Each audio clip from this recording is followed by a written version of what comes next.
your source for news, commentary, discussion, and debate at the intersection of the atheist movement and the LGBT rights movement. This is the Atheist Manifesto.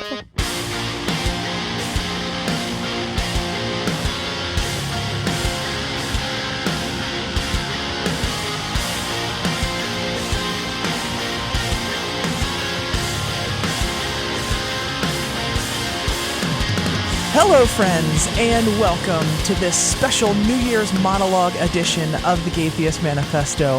If you're watching on Facebook Live, I hope you're having a good night filled with good friends, good food, and maybe some snuggles, if that's your thing, or at least some good Netflix and coffee or hot chocolate or something. It's almost midnight. Hooray! If you're listening in the podcast feed, I hope your New Year's was fun and safe. I'm about to monologue the fuck out of this episode because I've had some things in my mind when it comes to New Year's and how I see some folks acting about it. And I know some of you really enjoy Firebrand Callie, so strap in because I'm about to bring her out, at least a little bit. So I've read all of the hot takes on the arbitrary nature of New Year's. Yes, we all know that we can make changes in our lives and reflect on our lives any time of the year. Trust me, I get it. And if you're not into New Year's, I'm not here to tell you you're wrong. Personally, I try to be reflective year round, right? I'm always trying to make positive changes in my life. But the whole New Year's thing is just kind of programmed into us from an early age. So I also get the urge to make those sorts of changes or even just be reflective on New Year's. I get it. And for me, it's just kind of another opportunity among many to reflect and make adjustments on my life. But here's the thing.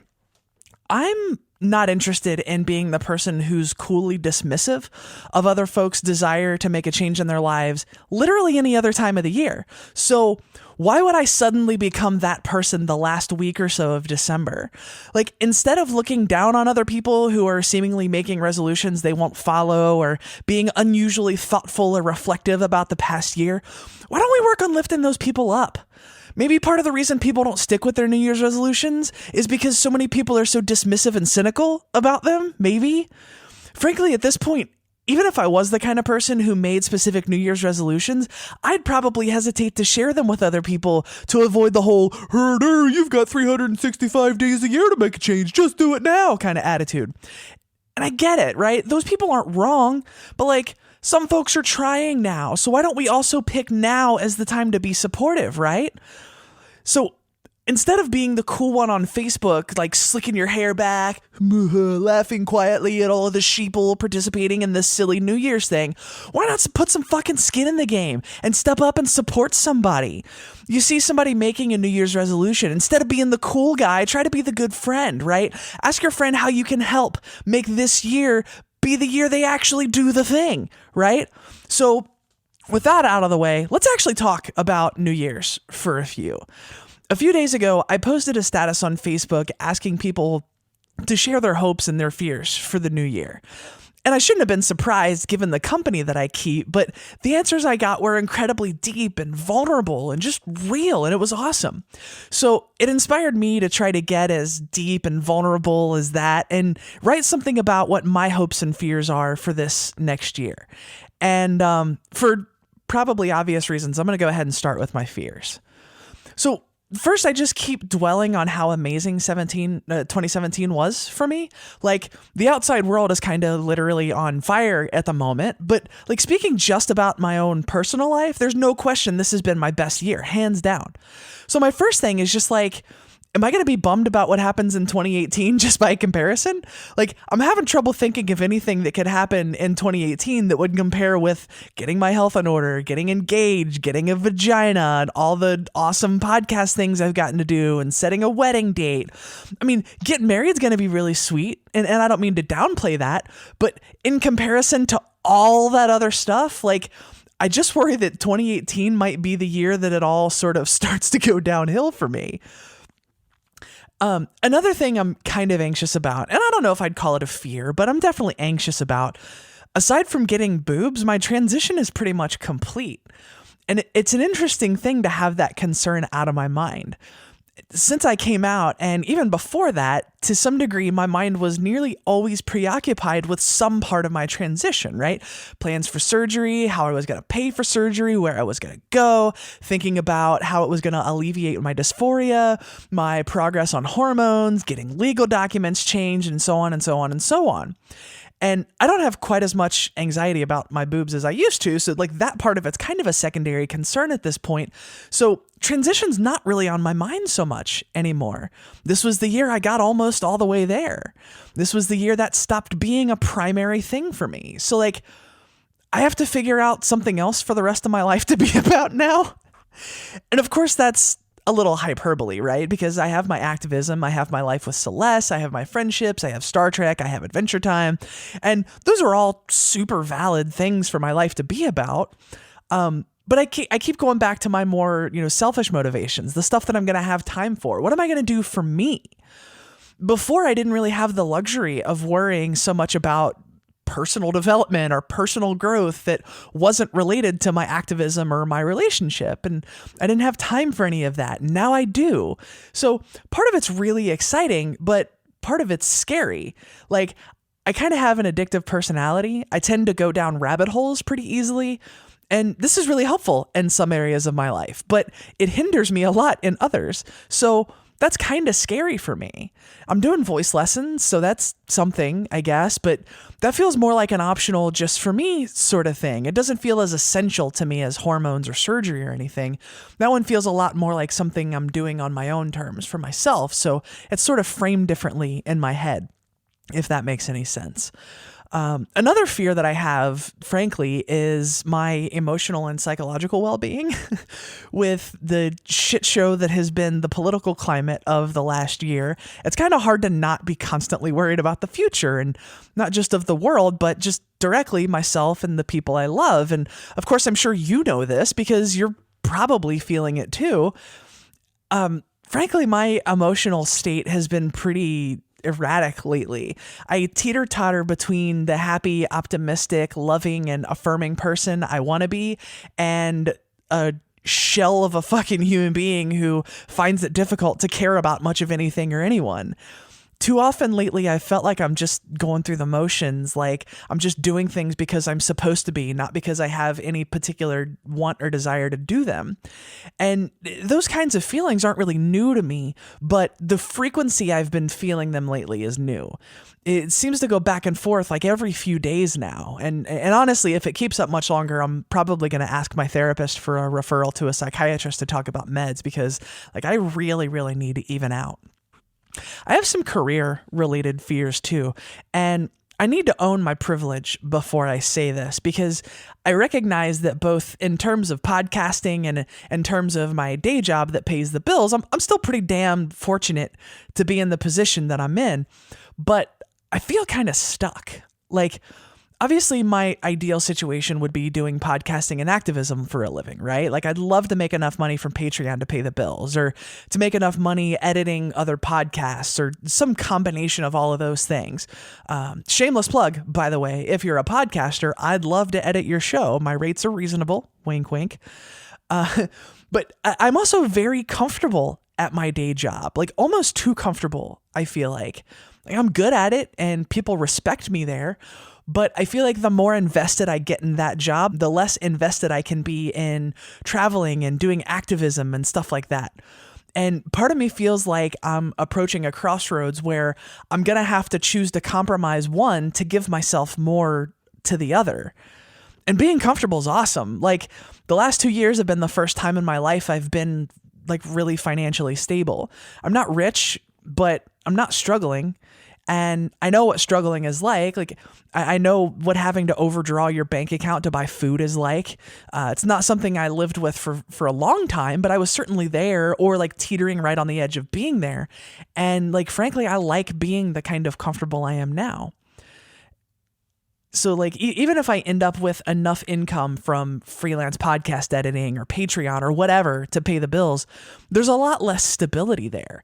And I'd have to give up at least a measure of the stability I have to gain the freedom that comes with doing the podcasting / activism / freelancing thing.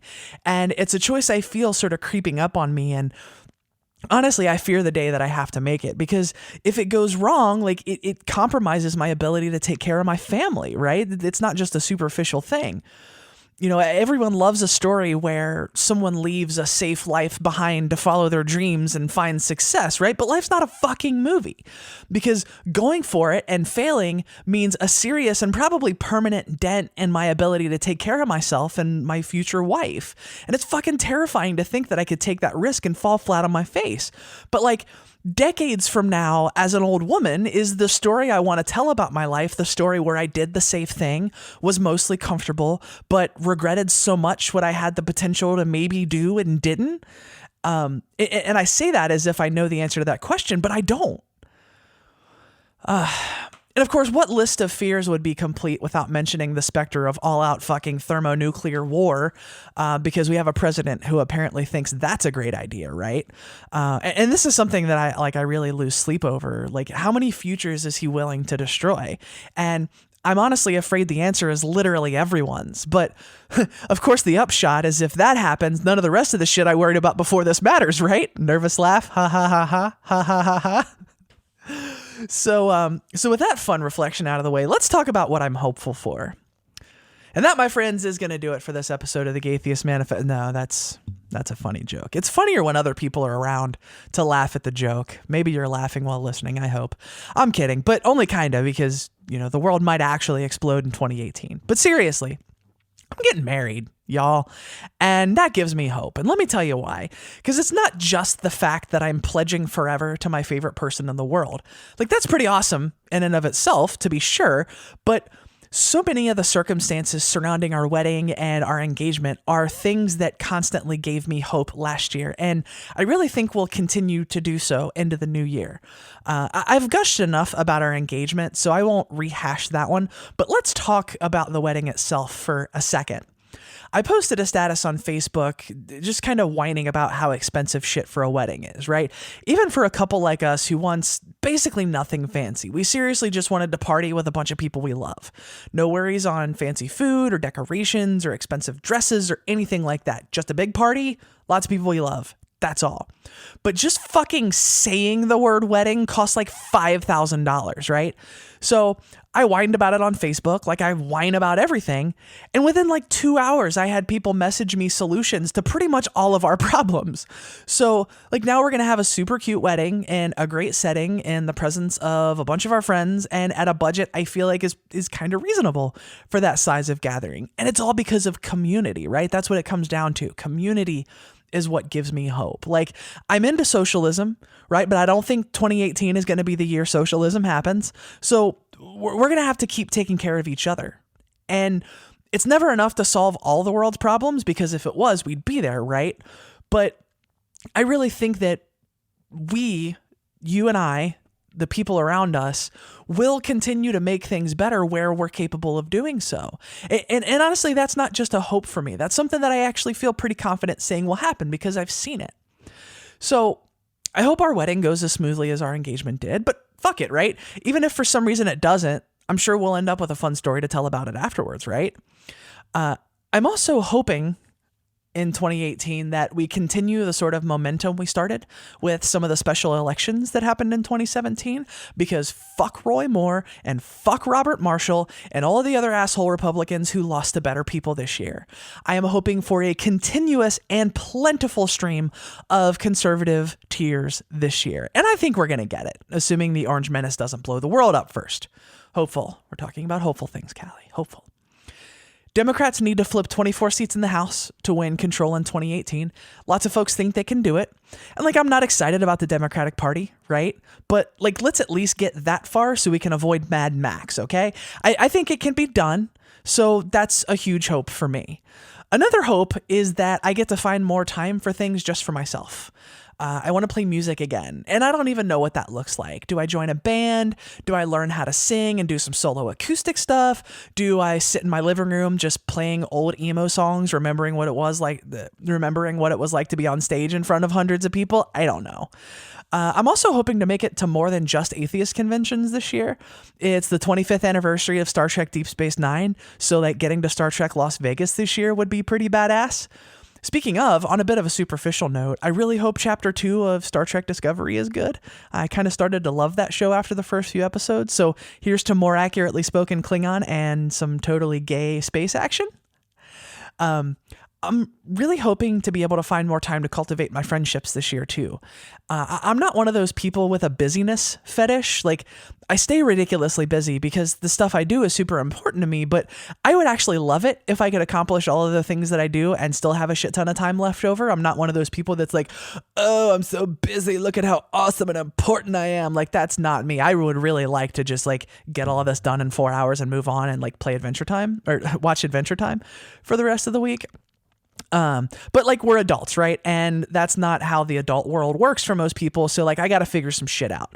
My friends are super important to me, and I'm pretty resolved to find more time to spend with them this year. My friend Eric and I need to go on more road trips and see sweet bands. My friend Jamie and I need to spend more time talking shop about activism and swapping stories. The rest of my old band friends need to have more ridiculous food themed parties like we always used to. Celeste and I need to have our parents and friends over for dinner more often. And Celeste and I need to spend more time snuggling on the couch watching cartoons that make us cry. And lastly, I hope for the strength to continue playing whatever part I play in this community that we've built together over the last few years. We've seen a lot together, right? Not just this year, but in the 3 years or so since the show has been a thing. I'm hoping for the continued courage to send emails and Facebook messages and tweets to potential podcast guests that seem out of reach. I hope for the random messages that you send me at seemingly just the right times that I need it. I'm not going to lie. There have been at least 3 times this show has almost ended. Then something would happen that would give me some kind of visceral reminder of why we do what we do. And I hope we keep getting those. I hope we learn more, we do more, we see more, and help more this year than last year. I hope we laugh and love more this year than we did last year. And I hope Ari and I play some small part in helping you do all of those things in the coming year. So before I go, I want you to know that if you're lost, you're hurting, you're scared, if you feel like no one cares and no one understands, you need to know there's a community out here that loves you, cares for you, knows that you're capable of amazing things and that you are worthy of love. If you're struggling, please don't be afraid to reach out. Until next time, friends, this is the Gay Theist Manifesto.